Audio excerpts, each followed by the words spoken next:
What's good, YouTube? It's your boy Zarel here, bringing you guys a budget soul burner Salamangreat's finest. The best of the best. Now I'm just messing with y'all, but this is a really good budget deck, and I feel like if you're a budget player and you can't afford a lot of the extra cards and extra stuff, Burrower Sword, even Boar Load and stuff like that, I think this is a really good deck profile for you guys just to look into it. Majority of the cards I have in here are like $2.50, like the most, max.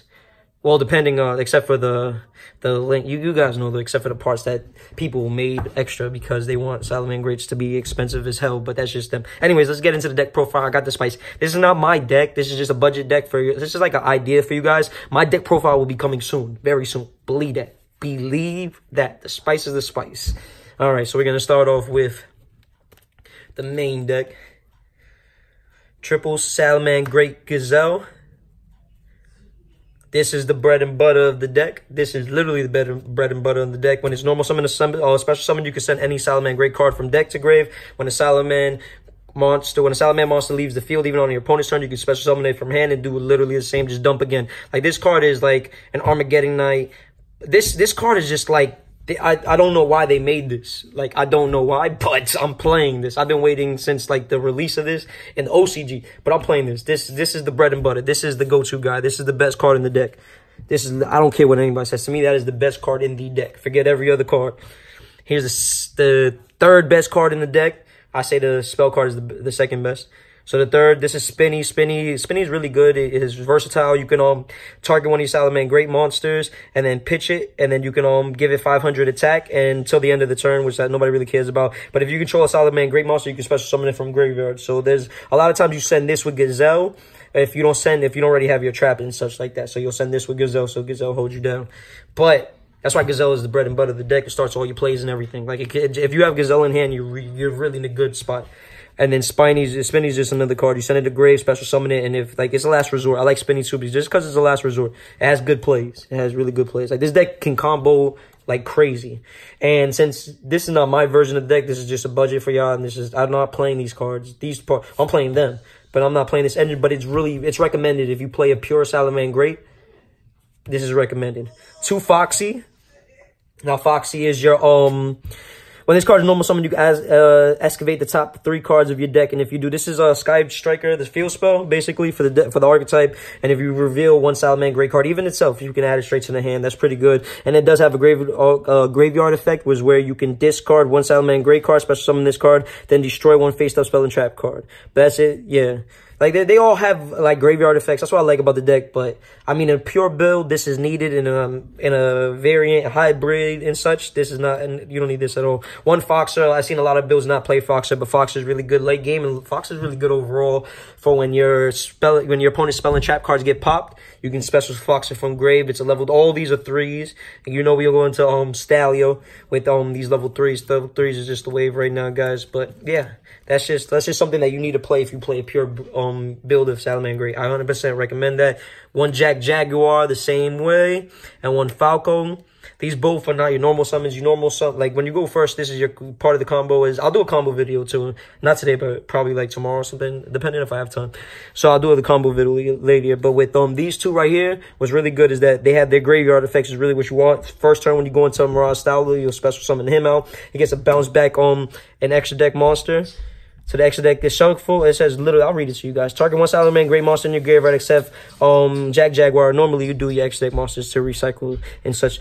Then shuffle that target into the deck, and if you do, special summon this card to a zone of link monster points. So there's so many combos with it. When you special summon it to the zone where Sunlight Wolf, it's just so many combos, guys. Like, I will show you I promise you I'll show you the video. I'll show you a combo video because I think that's best what's needed at now. I've seen so many Salamangreats, and I feel like a lot of them are not in the right direction, because everyone wants to follow the OCG. The art meta is different. I learned that the hard way. I used to believe in the OCG, but that's just, I found out the hard way. The art meta is not the same. It can be, but it is not the same overall. Danger. I'm just saying. 3 Lady Debug. This is a staple in the pure build. Mandatory at 3. I don't care what anybody says. You do not need 2 of this. You need 3 of these if you're playing the pure build. Like, pure 100% with the Foxy and Foxers, if you even want to play that. Triple Ash Blossom. Yes, my Ash Blossoms are not common, but it comes in the structure deck. I do have 2 Ultras, and I only pulled 1 Ash Blossom in my whole entire life, and that was a Super, so that's why I keep it. And the 2 Ultras, one I paid for, my cousin gave it to me. Shout out to my cousin. J.O. If you see it in this, man, like, comment. 3 Effect Veiler. Effect Veiler. I played this in my real deck. I played this in my deck. The Effect Veiler is really good this meta. This deck has a lot with one card combos and such. This has a lot of resources, and I think the best thing to have is like infinite impermanences if you can afford them. In my build, I have infinite impermanence, but this doesn't have it. It's just for you guys. But Effect Veiler, I play Effect Veiler and infinite impermanences. I think the best thing is to have monster negates plus spell and trap negates plus pops on the field. It just makes the deck perfect. Then we play the 3 Salamangreat Great Circles. This card is a Sky Striker Eagle Booster, but everybody's going to use this for the add 1 Salamangreat card, which I love. This is the road of the deck, but it says add 1 Salamangreat monsters, not no level 4 or lower. Like, that is, it's just, I don't know. This deck, no matter what, this is the only card in the deck I can say, and let's see. Yeah. Probably Effect Veiler, but you can get these from structured decks. You guys should have your Effect Veilers. But this is the card, not the spell super. I just like supers, but the commons are like $3 to $4 to $5, guys. Hopefully you guys got it. This is mandatory. I'm sorry, Call by the Grave and any combo based deck is mandatory, especially a combo based deck that plays so many 3-ofs and so many. It's just one card negations and such. Triple Twin Twisters. Sorry, guys. I say commons. If you guys got the commons are cheaper. This is also cheaper because I would assume that everybody has their Twin Twisters, at least commons from the Dino Structure deck. If you do not, because it's not good to assume that.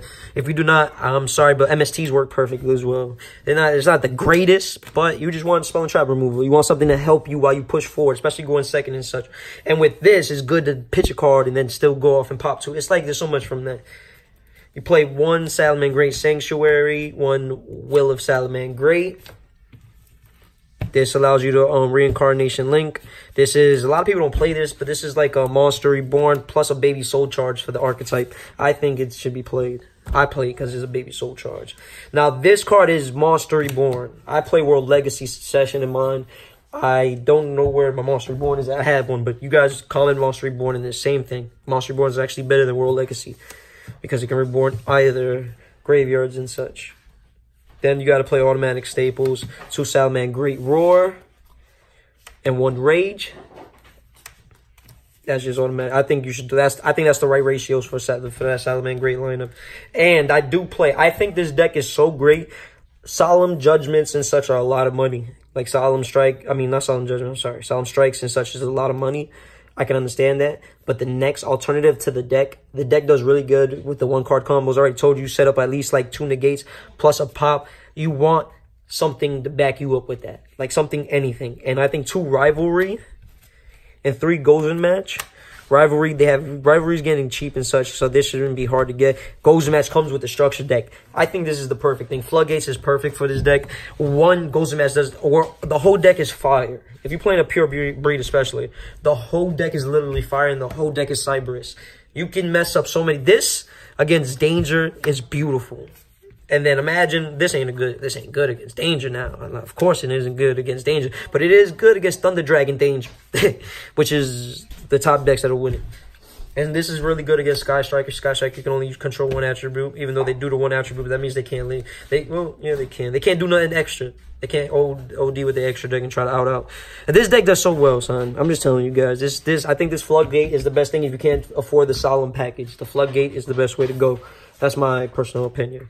And then last but not least, the rest of everything. 3 Salamangreat Bay links. You already know this is mandatory. It comes in the structure deck.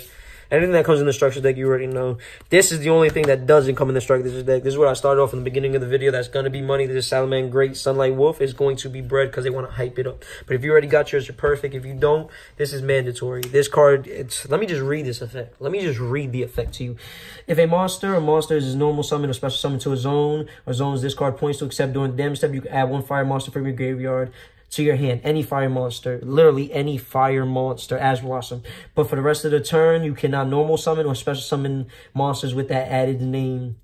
During the main phase of this card, if you control this card that was used, link summon using Salamangreat Sunlight Wolf as material, you can add 1 Salamangreat Spell Trap card from your graveyard to your hand. So not only does it recur your fire monsters, it recurs Ash Blossom. Not only does it recur the Spell and Traps, it recurs Roar, which is your best negate in the deck. The best negate in the deck. Literally. Your ideal field is you want a roar and a rage. If you can get that going, you're in a good You're in a good spot. You're really in a good spot. So there. Then triple Helio. I love the ultras. I hated the rares, guys. But this is part of it. You already know that's in there. Now you're gonna play Hinata, the Fire Chamber Ablaze. This is Sense. This searches out, I think, pretty much every card in your deck. The main pieces, if that. This is really good, and this is good against any deck that plays Sacred Village of Spellcasters, because this is actually a fire spellcaster. So you can go into this and then make your plays. I don't know. Not a lot of people say it. I don't understand why not a lot of people talk about that aspect. That is really strong. Sky Striker literally plays Clan Rushka for that. We have a lot of spells that help us start going to get into our things. We also have spells to help negate stuff, and we get, if they block out our spells, it's not hard, but it's gonna be a rough time.